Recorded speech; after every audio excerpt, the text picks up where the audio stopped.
दोस्तों हमारे आज के इस वीडियो का टॉपिक है biomedical waste handling and disposal.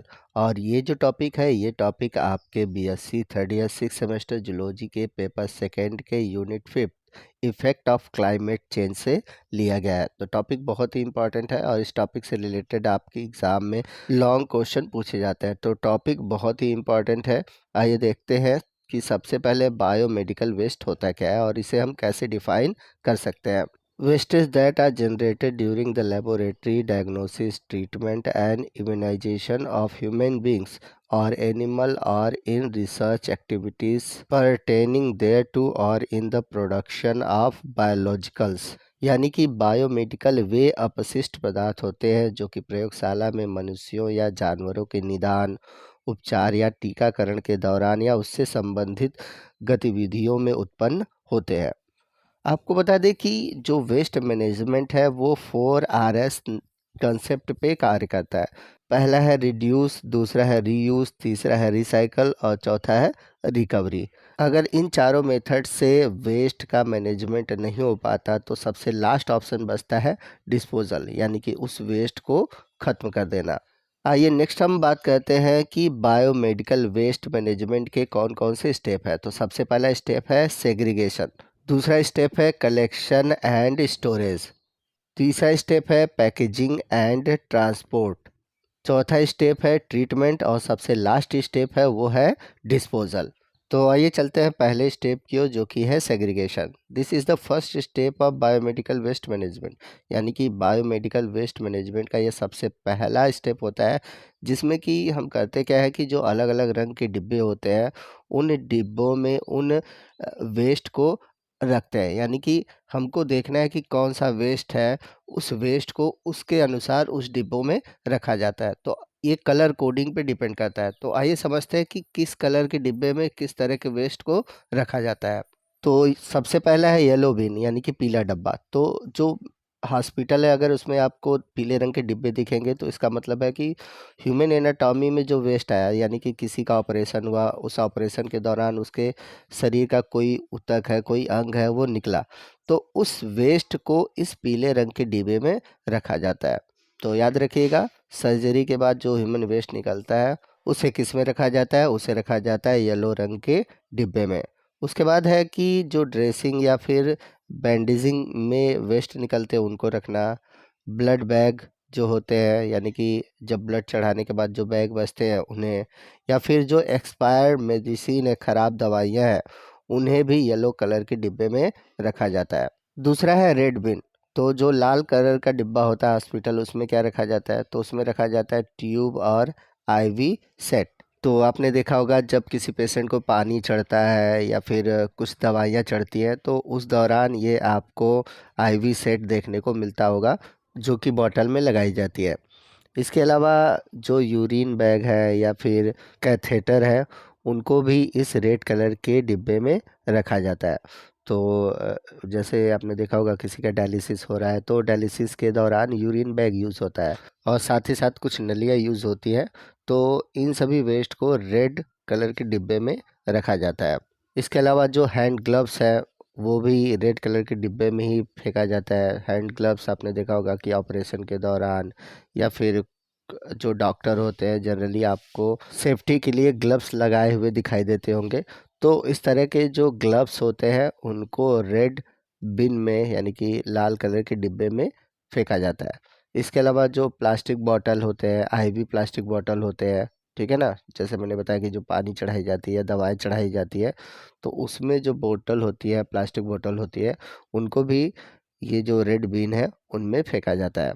इसके अलावा जो सबसे इम्पॉर्टेंट चीज़ देखा जाए तो सुई लगाने के बाद, इंजेक्शन लगाने के बाद जो बची हुई सिरिंज होती है उनको भी इसी डस्टबिन में फेंका जाता है।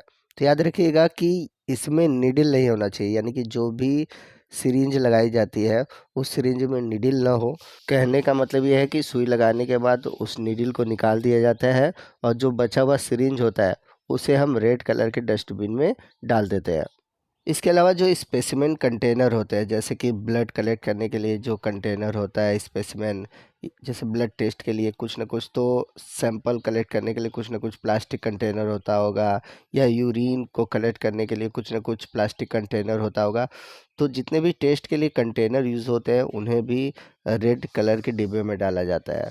और जितने भी प्लास्टिक वाले चीज़ें होती हैं जो कि बायोमेडिकल वेस्ट के रूप में निकलती हैं, उन सभी चीज़ों को इस रेड कलर के डस्टबिन में डाला जाता है।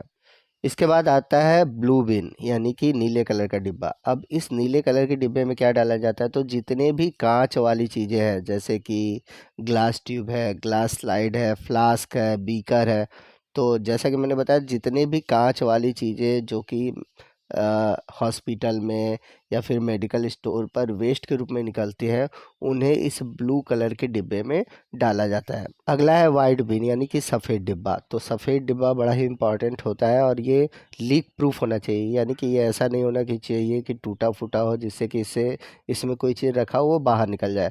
क्यों? क्योंकि इसमें जो निडल यूज़ हुई है या फिर जो ब्लेड यूज़ हुए हैं, जितने भी शार्प आइटम है जो कि बायोमेडिकल के वेस्ट के रूप में निकलते हैं, उन्हें वाइट कलर के डिब्बे में रखा जाता है। तो इसलिए ये सभी चीज़ें शार्प होती है, इसलिए ये जो डिब्बा होता है ये लीक प्रूफ होता है। इसके बाद सबसे लास्ट में है ग्रीन बिन, यानी कि हरे कलर का डिब्बा। तो इसमें जितने भी किचन वेस्ट होते हैं, यानी कि जो डिब्बे में सभी प्रकार के जो खाने पीने वाली चीज़ें हैं उसको डाला जाता है। तो भाई हॉस्पिटल है तो वहाँ पे मरीज भी होते होंगे, डॉक्टर भी होते होंगे, वो भी खाते पीते होंगे। तो खाने पीने की जो वेस्ट चीज़ें होती हैं उन्हें इस ग्रीन कलर के डिब्बे में डाला जाता है। तो बायोमेडिकल वेस्ट मैनेजमेंट का जो दूसरा स्टेप है वो है कलेक्शन एंड स्टोरेज। तो सेग्रीगेशन के बाद जो भी चीज़ें बची उसे स्पेसिफिक मैनर से कलेक्ट किया जाता है और उसे स्टोर किया जाता है। तो ये सेकंड स्टेप होता है। अब सेकंड स्टेप के बाद आता है थर्ड स्टेप। थर्ड स्टेप में क्या होता है, पैकेजिंग एंड ट्रांसपोर्ट। तो पैकेजिंग एंड ट्रांसपोर्ट में क्या है कि जो भी वेस्ट है, बायोमेडिकल वेस्ट है, उसको अच्छे से पैक किया जाता है। इस तरह इसलिए अच्छे से पैक किया जाता है कि मान लीजिए कोई वेस्ट है, अगर वो लीक हो गया या बीच रास्ते में फट गया तो उससे क्या हो सकता है, वो हानिकारक हो सकता है। तो इसलिए वेस्ट को अच्छे तरीके से पैक किया जाता है, फिर उसके बाद उसे ट्रांसपोर्ट किया जाता है। तो ट्रांसपोर्ट करने के लिए अलग अलग तरीके के वैन होते हैं, ट्रॉली होती है, ठीक है, जो कि इस वेस्ट मैनेजमेंट के लिए ही काम में लाया जाता है, जैसा कि आप यहाँ पर इमेज में नीचे देख सकते हैं। फोर्थ स्टेप है ट्रीटमेंट ऑफ वेस्ट। तो जितने भी वेस्ट है उनको ट्रीट किया जाता है, जैसे कि डीप बरियल, यानी कि इसमें क्या कहते हैं, 2 मीटर का गहरा गड्ढा खोदते हैं ज़मीन के अंदर और जो भी वेस्ट है उसको इसमें दफना देते हैं। दूसरा तरीका है इंसिनरेशन। इसमें क्या होता है कि जितने भी वेस्ट है जो कि गलाए जा सकते हैं, जलाए जा सकते हैं, तो उन्हें हाई टेम्परेचर में ऑक्सीडाइज किया जाता है, उनको जला दिया जाता है। इसके अलावा या तो यूज़ किया जाता है ऑटोक्लेविंग। तो ऑटोक्लेविंग आपने बीएससी फर्स्ट सेमेस्टर में पढ़ा होगा। अब जो लास्ट स्टेप है बायोमेडिकल वेस्ट मैनेजमेंट का वो है डिस्पोजल। तो डिस्पोजल में क्या होता है कि जितने भी वेस्ट मैनेजमेंट है, फाइनल मतलब ट्रीटमेंट स्टेप है, इसमें क्या हम करते हैं कि जो वेस्ट है उसको एकदम ख़त्म कर दिया जाता है, यानी कि हम वापस उस चीज़ को यूज़ नहीं कर सकते, जैसे कि उसे दफना दिया जाता है। लेकिन कभी कभी ऐसा भी होता है कि कुछ ऐसे वेस्ट होते हैं जो कि रिसाइकल करके उन्हें यूज़ किया जा सकता है, ठीक है। तो देखिए, डिस्पोजल का मतलब ही होता है कि उसको ख़त्म कर देना। रिसाइकल के लिए बात ही नहीं आती। अगर रिसाइकल की बात आती है तो वो ट्रीटमेंट ऑफ वेस्ट पे चला जाएगा। तो ये कुल 5 स्टेप थे जिसमें कि बायोमेडिकल वेस्ट का मैनेजमेंट किया जाता है। तो इसी के साथ हमारा आज का ये जो टॉपिक है वो ख़त्म होता है। आपको आज का ये वीडियो कैसा लगा कमेंट करके ज़रूर बताइएगा। वीडियो अच्छा लगा हो तो प्लीज़ वीडियो को लाइक करिएगा, अपने दोस्तों में शेयर कीजिएगा।